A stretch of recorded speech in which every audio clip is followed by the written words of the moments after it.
In December of 1941, the United States Army entered the Second World War carrying the weight of a great nation, but without the readiness of a modern one. On paper, America possessed manpower and industrial potential unmatched by any power on Earth. In reality, its army was small, unevenly equipped, and shaped by doctrines rooted in another era. The war it now faced would not wait for preparation. Pre-war maneuvers had already hinted at the problem. Training exercises revealed slow mobilization, fragile coordination between arms, and weapons that struggled to meet contemporary standards. Tanks lagged behind European designs. Communications were inconsistent. Command structures emphasized caution where speed was now decisive. These warnings were noted, then largely set aside. Combat made them unavoidable. In the Philippines, American and Filipino forces collapsed under rapid Japanese advances, their defenses brittle and their coordination incomplete. In North Africa, US troops encountered German formations refined by years of war. The results were sobering. Units fought bravely, but reactions were slow, responses fragmented, and mistakes costly. The defeats did more than cost ground. They exposed systems that had never been tested at scale. America's allies took notice. British commanders, seasoned by earlier campaigns, viewed the US Army with a mixture of relief and concern. Relief at the arrival of manpower, concern at its inexperience. Confidence was not yet earned. Reliability was still an open question. German officers were blunter. After early encounters, their assessments were dismissive. American soldiers, they noted, relied heavily on improvisation. Initiative appeared individual rather than institutional. Doctrine, when it existed, was applied unevenly. To experienced German units, this suggested weakness rather than flexibility. Within the American ranks, the embarrassment cut deeper than public statements ever could. Soldiers and officers alike understood that courage was not enough. Something fundamental was missing, not in will, but in method. The war was exposing not just gaps in equipment, but gaps in thinking. And yet, within that realization, another thought began to form, quiet, unsettling, and urgent. If the army was unready now, how was it already beginning to change? The answer would not be found in tradition, but in how America responded when its assumptions collapsed. Unlike the great European armies it now fought beside, the United States entered the war with little weight of tradition pressing down on its methods. Its army was young, its institutional memory shallow, its doctrines unfinished. What it lacked in heritage, it made up for in a different habit, problem-solving. Where older forces defended precedent, Americans questioned results. This difference surfaced quickly. Failures at the front did not trigger years of debate or rigid justification. They triggered redesign. Weapons that underperformed were modified while the war was still being fought. Armor was reinforced, guns recalibrated, vehicles reconfigured. The idea that equipment should remain fixed once issued did not survive first contact with reality. Authority flowed differently as well. Junior officers were given latitude that surprised allies and unsettled enemies. Platoon and company commanders adjusted formations, altered tactics, and reported results upward without fear of reprisal. Success mattered more than adherence. Initiative was not a threat to order, it was becoming part of it. British and Commonwealth advisers noticed the pace. In other armies, lessons were absorbed slowly, filtered through committees and tradition. In American units, changes appeared within weeks. What failed in one engagement was corrected by the next. The battlefield became a classroom, and repetition accelerated learning. This approach reflected a deeper cultural divide. Mistakes were not treated as disgrace to be concealed. They were treated as data. After-action reports were blunt, sometimes uncomfortable, but direct. Errors were catalogued, not denied. The goal was not to preserve reputation, but to reduce loss. Over time, this mindset reshaped the force. Adaptation was no longer reactive. It became expected. Soldiers learned that today's solution might be obsolete tomorrow, and that this was not failure, but progress. Doctrine grew flexible by necessity, not design. The American Army did not abandon structure. It redefined it. Stability came not from tradition, but from the confidence that systems could change without breaking.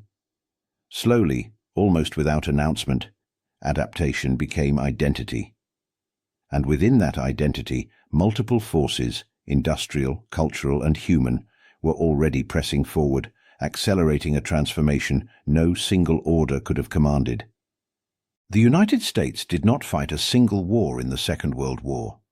It fought several at once. In the Pacific, soldiers faced jungles, islands, and an enemy skilled in infiltration and surprise. In North Africa and Europe, they confronted mechanized forces that had refined combined arms warfare through years of combat. In the Mediterranean, terrain and politics complicated every decision. Each front demanded different answers, and none allowed time to learn slowly. This diversity of threat eliminated the comfort of specialization. The U.S. Army could not perfect one method before moving to the next challenge. It was forced to evolve simultaneously in logistics, air-ground coordination, armor employment, infantry tactics, and command structure. Solutions that worked in one theater often failed in another. Adaptation became continuous, not sequential. The pressure extended beyond tactics. Supplying forces across oceans required new approaches to transportation, maintenance, and medical care. Close air support had to be integrated without disrupting ground command. Tanks had to operate with infantry rather than ahead of them. Each correction exposed another weakness, another problem demanding attention. Field reports became the engine of change. They flowed upward from platoons and battalions, stripped of ceremony and urgency. Maps were marked with failure points. Equipment was criticized openly. Doctrine was rewritten in response to experience rather than theory. The feedback loop tightened with every engagement. For the soldiers inside this system, war became an experiment conducted under fire. New methods were tested not on proving grounds, but in contact with the enemy. Some worked, some failed. Those failures were not hypothetical. They were paid for immediately. The process was chaotic, exhausting, and unforgiving. Units rotated into combat carrying one set of assumptions and emerged with another. What began as confusion gradually produced competence. Lessons accumulated faster than they could be formalized. By necessity, the American Army was becoming something different, a force that learned because it had no alternative. The pressure did not ease. It intensified. But within it, a pattern began to emerge. The early tests of war were already reshaping the Army's habits, its leadership, and its expectations. And the first of those tests would soon force a reckoning that no amount of theory could delay. In February 1943, at a remote stretch of Tunisia known as the Kasserine Pass, the American Army faced a reckoning it could no longer postpone. German forces, experienced and confident, struck with speed and coordination. American units responded slowly, often without clear orders, their formations rigid where flexibility was required. The result was not a single defeat, but a collapse of coherence. German commanders exploited every weakness. Armor advanced where coordination between American infantry and tanks failed. Artillery fire arrived late or not at all. Communications broke down under pressure, leaving units to fight as fragments rather than formations. What doctrine existed proved insufficient against an enemy who understood tempo and initiative as weapons. The casualties were sobering. Men who had trained for years found themselves outmaneuvered in days. Equipment failures compounded tactical ones, but the deeper problem was structural. Command chains hesitated. Decisions waited for permission. The battlefield moved faster than the system designed to control it. For American leadership, Kasserine was more than a tactical loss. It was a strategic humiliation. Reports reached Washington stripped of optimism, heavy with urgency. The Army could no longer attribute failure to inexperience alone. The war was exposing habits that would lead to repeated disaster if left unchanged. Change followed with uncharacteristic speed. Commanders were relieved, Training intensified, discipline hardened. Figures like George S. Patton imposed standards that tolerated neither hesitation nor complacency. Units drilled relentlessly, practicing coordination between infantry, armor, and artillery until it became instinct rather than instruction. Aggression was no longer encouraged, it was demanded. For the soldiers, the lesson was immediate and personal. Adaptation ceased to be an abstract concept discussed in manuals. It became the difference between survival and defeat. Those who adjusted lived longer. Those who did not were removed by reassignment, relief, or loss. The transformation was visible within months. Later engagements in North Africa told a different story. American units reacted faster, coordinated more effectively, and fought with growing confidence. Mistakes still occurred, but they were fewer, and they were corrected quickly. The army was learning in public. Under scrutiny, it could not escape. Allied perceptions shifted as well. British commanders, once doubtful, began to reconsider. The same army that had faltered at Kasserine was now responding to failure with reform rather than excuse. Potential replaced uncertainty. Kasserine Pass became a scar the army did not hide.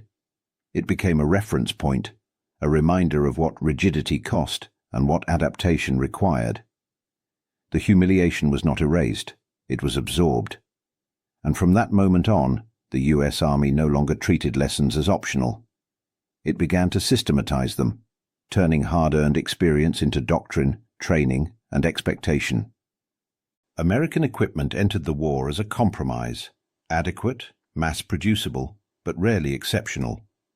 Combat stripped away illusions quickly. Tanks that survived on proving grounds failed under fire. Radios that worked in training dissolved into static amid dust and rain. The Army responded not by defending designs, but by changing them while the war was still underway. The Sherman tank became the clearest example. Early models faced German armor at a disadvantage, their guns struggling against thicker plates. Instead of abandoning the platform, American engineers refined it relentlessly. Armor kits were added, guns were upgraded. High-velocity armor-piercing rounds transformed engagement mathematics. The Sherman did not become invulnerable, but it became credible, reliable, and adaptable to different battlefields. Infantry weapons evolved with equal urgency. The M1 Garand, initially criticized for complexity and ammunition logistics, revealed its advantage in sustained combat. Semi-automatic fire gave American infantry a tempo unmatched by bolt-action rifles. Firepower shifted from individual marksmanship to collective momentum, altering how squads advanced and held ground. Communication underwent quite a revolution. Radios were standardized, ruggedized, and issued widely. What had once been unreliable became habitual. Units learned to expect coordination rather than hope for it. Orders moved faster than messengers ever could. Fire support arrived in minutes instead of hours. Artillery integration followed naturally. American gunners refined procedures until fire missions became nearly mechanical in execution. Forward observers, radios, and standardized drills allowed massed firepower to be applied with precision. By mid-war, Allied commanders acknowledged American artillery as the most responsive on the battlefield.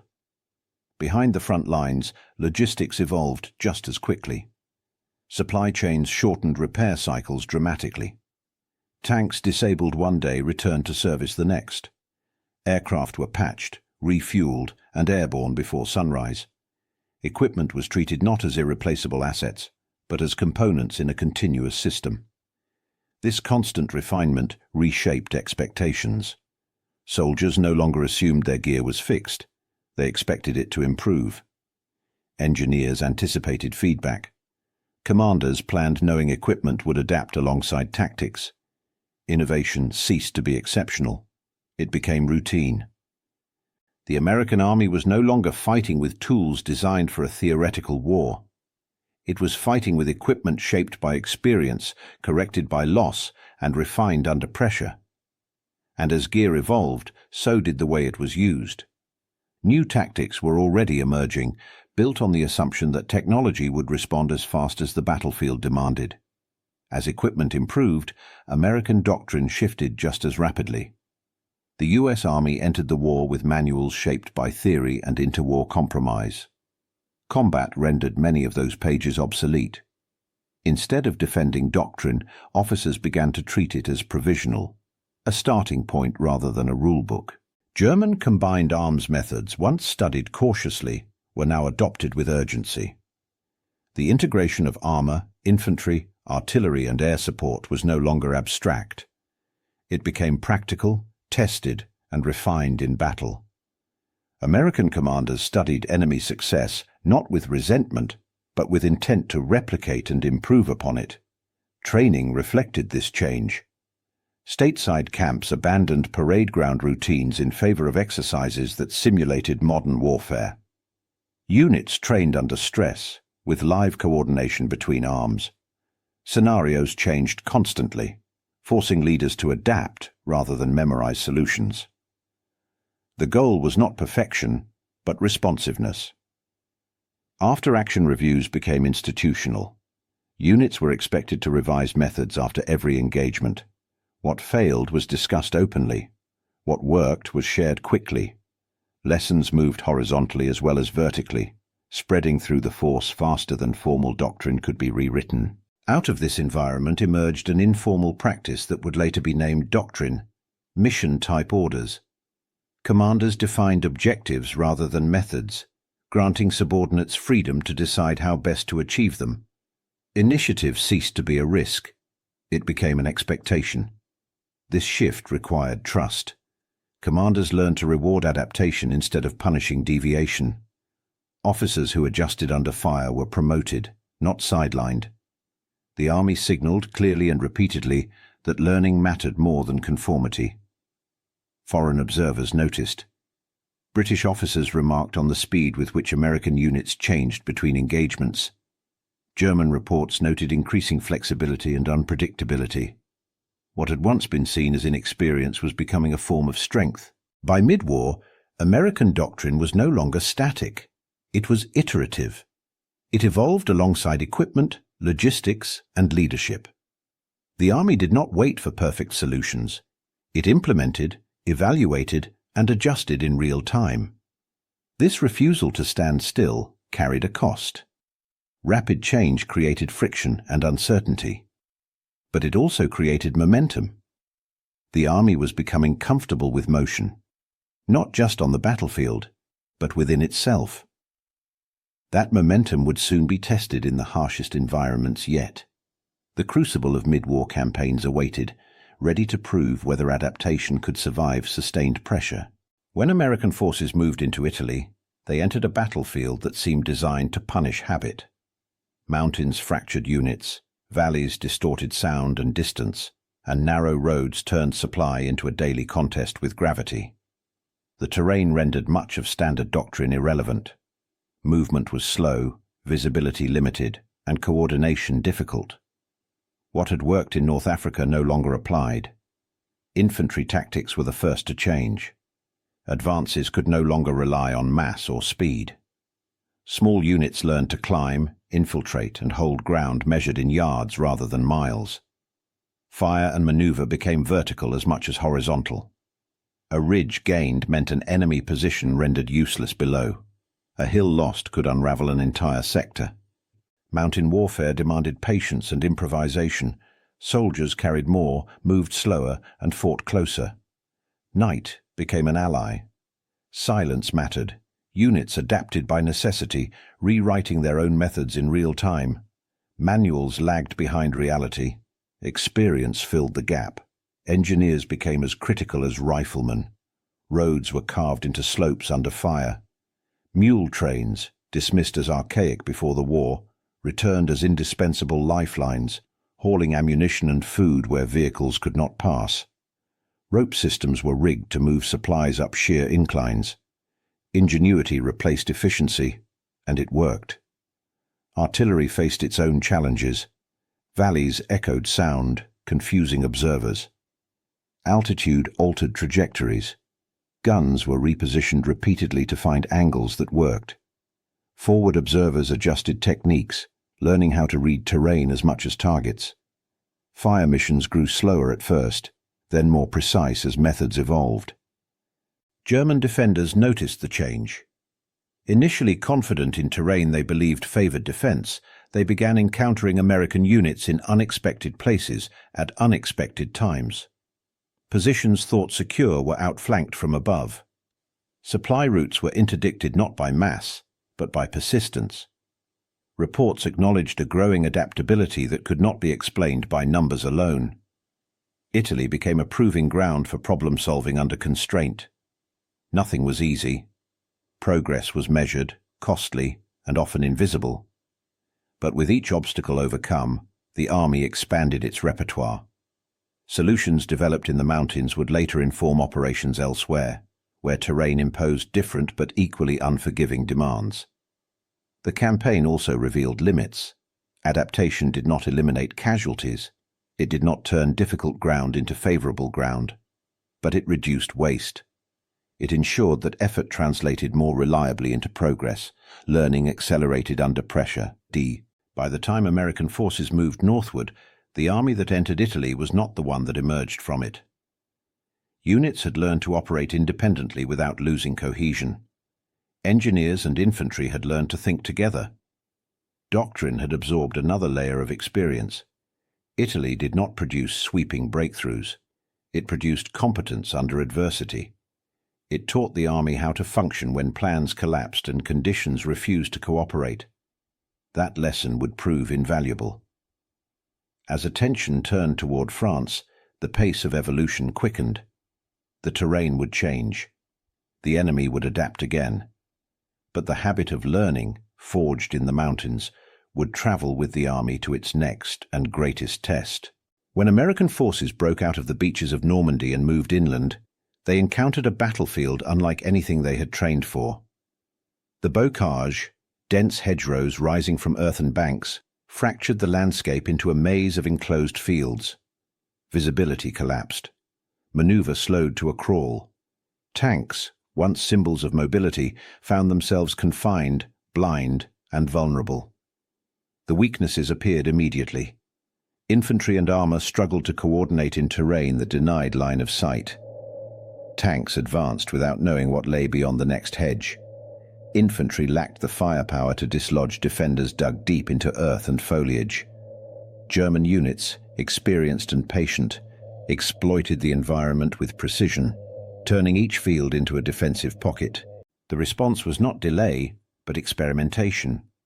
Engineers and tank crews began welding improvised steel prongs onto Sherman tanks, hedgerow cutters that could punch through earthen walls rather than climb over them. It was an inelegant solution, but it worked. Tanks regained surprise. Infantry followed more closely. Movement resumed, one field at a time. Tactics evolved just as quickly. Assaults became methodical. Small teams coordinated breaching, suppression, and advance with deliberate pacing. Units learned to clear ground incrementally, accepting slower progress in exchange for reduced casualties. Commanders adjusted expectations, valuing momentum measured in yards rather than miles. Terrain forced decentralization. Platoons and squads often fought independently, separated by hedgerows that blocked communication and support. Junior leaders made decisions without waiting for orders. Initiative became necessity. The Army's earlier cultural shift toward empowerment now paid dividends under pressure. Artillery, once again, adapted fastest. Fire missions were refined until they approached mechanical reliability. Forward observers worked with precision, calling down support onto hedgerows and intersections with minimal delay. Timetables tightened. Corrections came in seconds. Firepower became predictable and therefore usable as a planning tool rather than a last resort. German units noticed the change. Early engagements favored the defender. Later ones did not. Reports described Americans who adjusted tactics between battles, who eliminated weaknesses rather than repeating them. Positions that held one day were compromised the next. The enemy was learning, and learning faster. What changed most was anticipation. Early in Normandy, Adaptation followed failure. By midsummer, it preceded it. Units entered new terrain already questioning assumptions. Commanders planned for friction rather than denying it. The army was no longer surprised by difficulty. It expected it. The bocage did not break quickly. Progress remained costly, but it was steady. Each engagement contributed to a growing body of knowledge shared across divisions. Solutions spread laterally, not just downward from headquarters. Learning accelerated through contact, repetition, and communication. By the time American forces broke out of Normandy, the transformation was unmistakable. The army that had struggled in enclosed fields emerged capable of rapid exploitation once open ground returned. The learning curve had been steep, but it had been climbed. Normandy taught the U.S. Army how to adapt under the most restrictive conditions imaginable. It reinforced the lesson that no doctrine survives contact with terrain unchanged. And it proved that the true measure of effectiveness was not how forces fought at first contact, but how they fought at the second. As the front opened and momentum returned, this hard-earned adaptability would scale upward, from tactics to operations, from fields to continents. The final phase of the European War would test not whether the army could learn, but whether it could turn learning into decisive speed. By late 1944, the greatest American advantage was no longer any single weapon or tactic. It was the system that bound everything together. While other armies still struggled to synchronize parts, the U.S. Army began to function as an interconnected whole, flexible, responsive, and relentlessly practical. The supply chain formed its backbone. American logistics reached a level of efficiency unmatched in the war. Ammunition, fuel, food, and spare parts flowed forward with remarkable consistency. Units planned operations knowing resupply was not a hope, but an expectation. Breakdowns were inconveniences, not catastrophes. This reliability altered behavior at every level of command. Medical evacuation became a quiet revolution of its own. Wounded soldiers were moved from front lines to aid stations, field hospitals, and rear facilities with unprecedented speed. Blood plasma, antibiotics, and standardized triage saved thousands who would have died in earlier wars. Many returned to duty within weeks. The army learned that preserving manpower was not only humane, it was operationally decisive. Fuel became another measure of adaptability.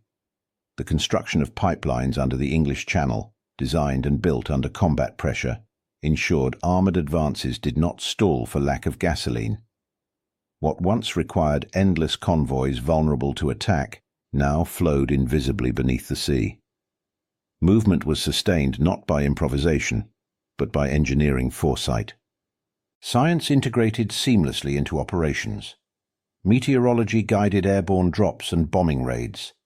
Engineering units solved problems of bridging, demolition, and rapid construction as tactical necessities rather than afterthoughts. Code breaking and intelligence analysis shaped timing and direction, compressing decision cycles. Information moved faster than the enemy could respond. What emerged was not simply efficiency, but adaptability at scale. When one component faltered, others compensated. A delayed shipment rerouted. A damaged bridge replaced overnight. A tactical error corrected through rapid communication and reinforcement. The system learned continuously, correcting itself without halting momentum. This interconnectedness reshaped leadership. Commanders no longer managed isolated units. They directed flows of supplies, information, firepower, and movement. Decisions were made with confidence that support systems would respond. Strategy expanded from planning battles to orchestrating systems.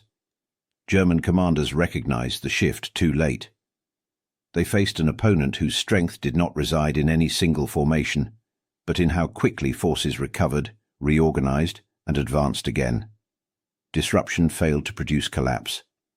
Pressure only accelerated response. The American army had become something new, a learning organization operating at industrial scale. Adaptation was no longer episodic. It was continuous, embedded in structure rather than dependent on individuals. Losses were absorbed, lessons propagated, momentum sustained itself. This systemic adaptability proved decisive. It allowed the army to fight across vast distances without pause, to recover from mistakes faster than the enemy could exploit them, and to integrate innovation without disrupting operations. As winter gave way to the final campaigns of the war, every lesson, tactical, logistical, doctrinal, began to converge.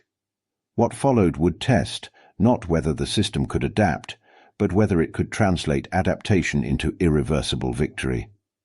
By the summer of 1944, the American army stood at a crossroads in Normandy. Weeks of grinding combat in the bocage had tested patience and endurance. Progress was real but slow, measured in hedgerows and casualties. The question was no longer whether the army could learn, but whether it could translate learning into decisive action. Operation Cobra was the answer. Planned as a concentrated breakout rather than another incremental advance, Cobra reflected months of accumulated adaptation. Infantry, armor, artillery, and air power were no longer treated as sequential tools. They were synchronized. Each element existed to create conditions for the next, compressing time and overwhelming response. The operation began with air power used in a new way. Instead of targeting distant infrastructure, American planners employed carpet bombing to fracture German frontline cohesion directly. The goal was not annihilation, but disorientation, to sever communication, disrupt command, and create exploitable gaps. It was a calculated risk, informed by hard lessons and refined coordination. When the bombing lifted, American ground forces moved with purpose. Infantry advanced through shattered positions, while artillery isolated flanks and rear areas. Armored divisions surged forward, not as blunt instruments, but as exploitation forces, bypassing resistance rather than grinding it down. The emphasis was speed, relentless, compounding speed. German commanders struggled to respond. The tempo was unlike anything they had faced from American forces before. Counterattacks formed too slowly. Reserves arrived too late. The battlefield no longer paused long enough for recovery. What had once been seen as American hesitation was replaced by momentum that refused interruption. This momentum was not accidental. It was the product of adaptation layered upon adaptation. Radios ensured coordination held even as units advanced beyond original plans. Logistics followed closely enough to sustain movement. Artillery repositioned rapidly, maintaining pressure. The system functioned under stress, precisely as it had been designed to do. Within days, the German defensive line in Normandy collapsed. What weeks of attrition had failed to achieve was accomplished in a matter of hours and miles. The breakout did not simply open ground, it changed the character of the campaign. The war in Western Europe shifted from containment to pursuit. German reports reflected disbelief. They described an enemy that no longer fought cautiously but decisively, an army that corrected mistakes faster than they could be exploited. The American army had become unpredictable, not because it abandoned method, but because its method had evolved beyond rigid expectation. For Allied leadership, Cobra marked a turning point in perception. The U.S. Army was no longer the junior partner learning its craft. It was shaping operational strategy. British and Commonwealth forces adjusted plans to align with American tempo. The center of gravity shifted. Operation Cobra proved something larger than tactical success. It demonstrated that adaptation could scale, that lessons learned at platoon level could reshape theater-wide operations. The months of experimentation, correction, and humility had matured into mastery. The breakout unleashed forces that would not slow again until Germany itself was breached. Roads once contested were now conduits. Resistance was bypassed, enveloped, and reduced later. The rhythm of war belonged to the Americans. Cobra was not the end of learning, but it was the moment learning paid dividends in full. As the front surged eastward, the army carried its hard-won habits with it, ready to apply them against rivers, cities, and the final defenses of the Reich. The next test would demand not just speed, but engineering on a scale equal to ambition. The road to the Rhine lay ahead. For centuries, the Rhine River had been a psychological boundary as much as a physical one. Wide, fast-moving, and heavily defended, it marked the last great natural barrier before the German heartland. Armies had paused at its banks to regroup, resupply, and reconsider. The US Army did not intend to pause for long. What followed was not a single crossing, but a pattern, repeated again and again with speed and precision. Pontoon bridges unfolded under fire. Assault boats cut across dark water before defenders could fully react. Amphibious vehicles carried men and equipment where bridges did not yet exist. The river was treated not as an obstacle, but as a problem to be solved immediately. American engineers stood at the center of this effort. No longer confined to supporting roles, they became the spear point of strategy. Bridging units trained to work under artillery fire, constructing spans in hours rather than days. Demolitions teams cleared obstacles while infantry secured footholds.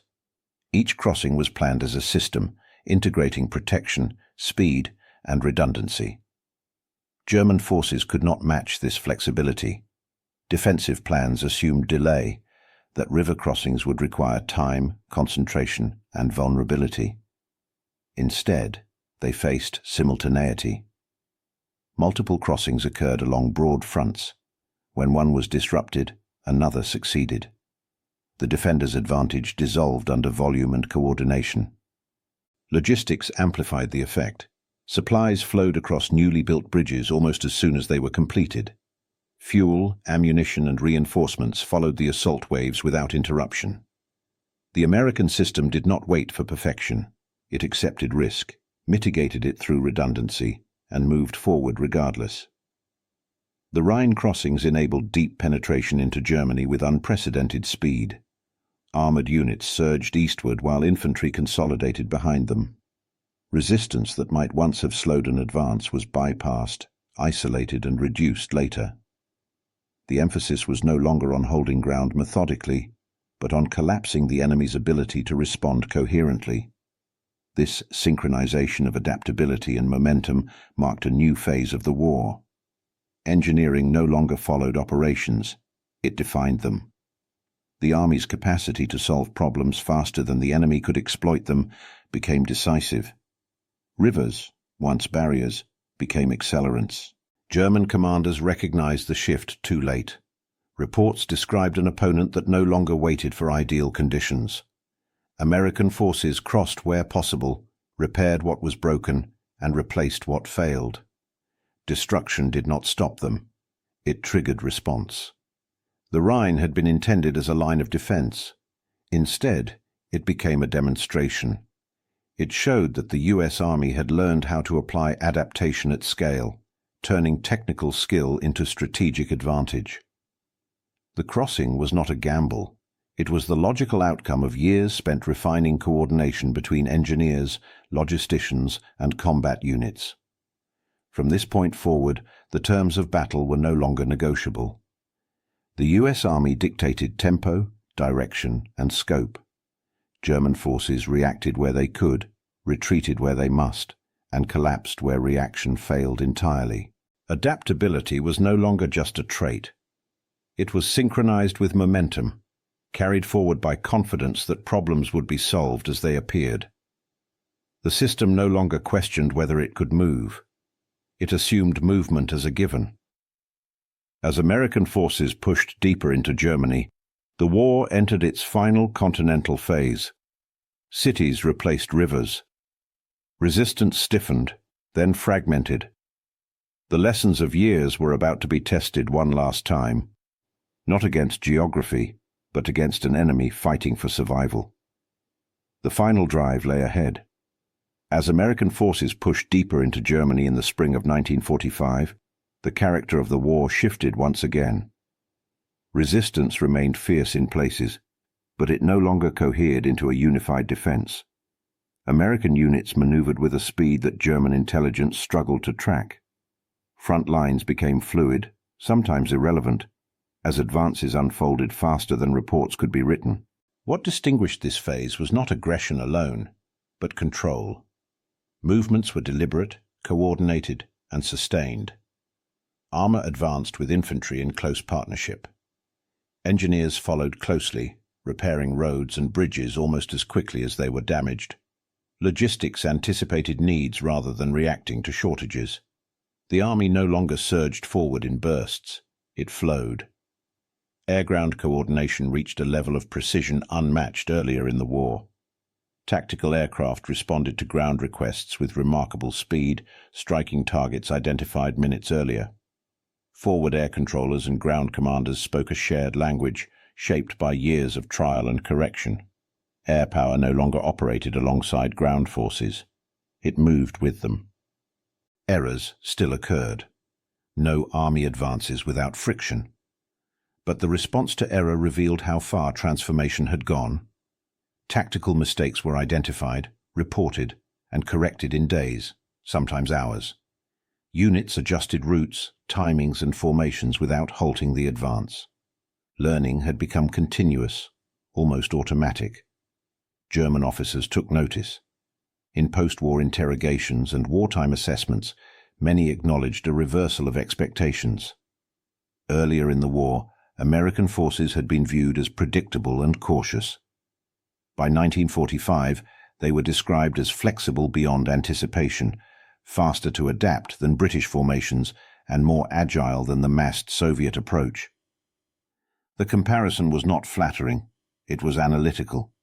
This judgment reflected more than battlefield performance. It reflected identity. Adaptation was no longer a response to crisis. It was doctrine, instinct, and habit. Soldiers expected change. Commanders planned for it. Systems absorbed it. The army no longer needed to be told to evolve. It assumed evolution as a condition of war. The final campaigns unfolded with relentless momentum. Cities were bypassed or encircled. Resistance collapsed unevenly, sometimes suddenly. Where defenders fought on, they faced an opponent who did not pause to relearn old lessons. Every engagement drew on a reservoir of accumulated experience. For the men on the ground, the transformation was visible. Veterans who had fought in North Africa or early Normandy recognized the difference. Orders were clearer. Support arrived faster. Coordination felt instinctive rather than forced. The army they served in no longer resembled the one that had entered the war. When the fighting ended, it did so with remarkable speed. The collapse of German resistance followed not a single blow, but a series of pressures applied without respite. The system held. The advance did not fracture. Victory arrived not as a surprise, but as a conclusion long prepared. The U.S. Army that emerged from the war was transformed beyond recognition. It had entered the conflict uncertain, fragmented, and untested. It left it as a force defined by adaptability, its methods shaped by failure, its confidence earned through correction. This transformation did not occur by accident. It was forged through humility, pressure, and willingness to change under fire. The final drive into Germany was not merely an advance across territory. It was the culmination of a learning process that had begun in embarrassment and ended in mastery. As soldiers laid down their weapons and looked toward home, the war closed one chapter. Another was already opening. The question was no longer whether the army could adapt. It was what such an army would become in a world no longer at war. The speed with which the U.S. Army evolved carried a cost that never appeared in training manuals or victory communiques. Rapid learning meant rapid testing, and testing in war meant exposure. New tactics were tried under fire. New equipment was issued before its limits were fully understood. Men paid for progress in the only currency war accepts. Mistakes became lessons only because troops endured them first. A misjudged formation, an unproven coordination method, a piece of equipment pushed beyond its design. Each failure was corrected quickly, but not without consequence. The army learned fast because it had no alternative, but that learning was rarely gentle. Veterans later recalled the distance between the polished narrative of victory and the lived experience of transformation. Behind the smooth advance lines and confident after-action reports lay confusion, exhaustion, and constant change. Orders shifted, procedures were revised, units adapted while moving, often without pause to absorb what had just occurred. Progress did not feel inevitable from the ground. It felt improvised, urgent, and fragile. Innovation demanded relentless pressure, not only on systems, but on people. Officers were expected to learn faster than the enemy, and faster than their own habits allowed. Soldiers were required to trust methods that changed repeatedly, sometimes within the same campaign. The mental strain was as real as the physical one. Adaptation required attention, flexibility, and acceptance of uncertainty at a time when certainty was scarce. The paradox was unavoidable. Adaptation saved lives over time, but it also consumed them in the moment. A technique refined after one battle might spare dozens in the next, but the refinement itself had been purchased at cost. Progress advanced by subtraction as much as accumulation. There were no clean phases to this transformation. The army did not pause to declare a method perfected. It moved forward, correcting as it went. Some lessons arrived too late for those who needed them most. Others arrived just in time. The difference was often measured in minutes. This reality shaped the character of those who served. Veterans carried not only pride in success, but memory of risk accepted without guarantee. They understood that victory had not emerged from flawless execution, but from persistence through error. The army they helped build was effective precisely because it had been tested unevenly and often painfully. Leadership bore its own burden. Commanders who pushed innovation understood the stakes. Encouraging initiative meant accepting the possibility of failure. Rewarding adaptation required tolerance for mistakes that might cost lives. These were not abstract decisions. They were made daily, under pressure, with incomplete information. The war did not reward caution disguised as certainty. It rewarded those willing to act, assess, and adjust. But that reward came after loss, not before it. The army learned faster than its adversaries, but learning itself was unforgiving. When victory finally arrived, it smoothed the story. Success made adaptation appear linear, even inevitable. The chaos receded into memory. The sacrifices embedded in every improvement became harder to see. Yet the transformation had not been forged through smooth progress or orderly refinement. It had been driven by urgency, necessity, and human endurance. The army that emerged was stronger not because it avoided failure, but because it confronted it repeatedly and refused to be defined by it. The cost of learning faster was real, immediate, and lasting. It shaped doctrine, leadership, and memory, and it ensured that the lessons of the war would not be easily forgotten. Those lessons would carry forward, into peace, into planning, and into a world reshaped by what the army had become. The long-term consequences were only beginning to unfold. When the war ended, the U.S. Army did not return to its pre-war habits. Too much had been learned, too quickly and at too high a cost to be set aside. The experience of constant adaptation, of learning under pressure and revising doctrine in motion, became institutional memory. The army emerged from the conflict, not only victorious, but permanently altered in how it understood itself. Wartime lessons were absorbed directly into Cold War doctrine. Mobility became a central assumption rather than a specialized capability. Forces were designed to move quickly, integrate firepower across domains, and respond to changing conditions without waiting for rigid command cycles. The emphasis shifted from static defense to flexible response, reflecting the belief that tomorrow's battlefield would not resemble yesterday's. Combined arms, once learned painfully in combat, became foundational. Armor, infantry, artillery, air power, engineers, and logistics were no longer treated as separate specialties linked by coordination alone. They were planned as interdependent elements of a single system. Exercises and doctrine assumed integration from the outset, not as an advanced skill to be learned later. Decision speed emerged as a defining priority.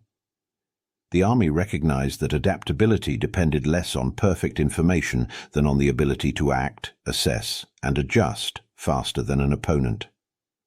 This insight shaped command philosophy. Orders became more intent-driven.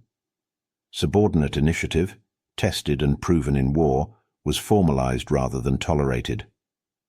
Decentralized command, once a wartime necessity, became an American trait. Leaders were trained to operate with incomplete guidance, empowered to exploit opportunity without waiting for approval. This was not an abandonment of control, but a redistribution of it. Authority moved closer to the point of action, where learning occurred fastest. These principles extended beyond national boundaries. NATO, formed in the shadow of a new global tension, absorbed much of the American approach.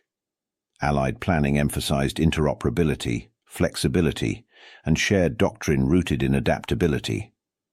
Exercises reflected the expectation that conditions would change mid-operation and that forces must respond collectively rather than rigidly. International observers took note. The U.S. Army came to be seen not merely as a powerful force, but as a learning institution, capable of absorbing failure, revising itself, and emerging stronger. This reputation was not built on equipment alone, but on process. The ability to evolve became as important as the ability to fight. World War II became a blueprint rather than a template. Future conflicts would differ in scale and character, but the underlying lesson endured. Success depended on responsiveness. Training emphasized critical thinking alongside discipline. Doctrine was written to be revised. War planning assumed friction as a constant rather than an anomaly. The Army did not always live up to these ideals. Institutions resist change even when they value it. But the memory of wartime adaptation remained a reference point, invoked whenever rigidity threatened relevance. The Second World War stood as proof that survival favored those willing to learn faster than events unfolded. This legacy extended into every subsequent generation of soldiers. The expectation that systems could change, that doctrine could evolve, and that leadership required humility as well as authority, became part of the Army's professional identity. Adaptation was no longer a reaction to crisis. It was a standing condition. The transformation forged during the war did not end with victory parades or demobilization. It continued in classrooms, training grounds, and planning staffs around the world. The Army carried forward not just the memory of battles won, but the method by which they were learned. As the distance from World War II grew, its lessons risked becoming abstract. But one truth remained intact. The Army that learned fastest when it had no choice would spend the rest of its existence trying not to forget why that learning mattered. That truth leads to the final reflection on what adaptation ultimately meant and why it became America's most enduring weapon. Wars are most often remembered by their instruments. Tanks advancing across open ground, aircraft formations darkening the sky, artillery shaking the horizon. These images endure because they are visible, measurable, and dramatic. But they obscure a quieter truth, one that decides wars long before weapons reach the front. Wars are not won by tools alone. They are won by learning. The U.S. Army did not begin the Second World War with clear superiority. Its early defeats made that undeniable. What it possessed instead was something less tangible and far more consequential: the capacity to respond. When assumptions failed, the Army did not defend them. When doctrine collapsed, it was revised. When methods proved costly, they were replaced. Strength did not come from perfection, but from responsiveness. This responsiveness reshaped identity. Early in the war, adaptation was a reaction to embarrassment and loss. By mid-war, it became habit. By the end, it was instinct. Units no longer waited to be taught. They observed, adjusted, and acted. Learning moved faster than formal orders. Evolution became continuous. The transformation carried moral weight. Adaptation required humility, the willingness to admit error under fire. It required trust, placing responsibility in the hands of junior leaders and accepting uncertainty as unavoidable. And it required courage of a different kind, the courage to change while fighting, knowing that change itself carried risk. The war proved that adaptation is the rarest form of courage. It demands action without certainty, adjustment without reassurance, and responsibility without guarantee. It asks leaders to relinquish control just enough for initiative to flourish, and soldiers to trust systems that are still becoming what they need to be. America's advantage was never simply its size or its industry. Those mattered, but they were inert without direction. What activated them was willingness, the willingness to accept lessons wherever they appeared, even when they contradicted pride or expectation. The army did not cling to how it wished war to be fought. It accepted how war was actually unfolding. That willingness reshaped Allied strategy itself. As American forces learned faster, they moved faster. As they moved faster, they dictated tempo. Allies adjusted around them. Enemies reacted to them. By 1945, the US Army was no longer defined by what it lacked at the beginning of the war, but by what it had become through relentless correction. This evolution was not clean. It was uneven, costly, and human. Men died while methods were refined. Errors were corrected only after consequences were felt. The transformation was earned, not designed. But because it was earned, it endured. The army that emerged from the war carried forward more than victory. It carried forward a philosophy. That relevance depends on learning, and survival depends on responsiveness. That belief would shape doctrine, alliances, and expectations long after the guns fell silent. History may remember the weapons that filled the battlefields of World War II, but the deeper legacy lies elsewhere. It lies in the realization that adaptability itself can be a weapon, one that grows sharper with use. The US Army did not win because it was flawless. It won because it refused to remain what it had been. This is why American forces evolved faster than any other Allied army, because in the crucible of war, they accepted every lesson and refused to stop learning.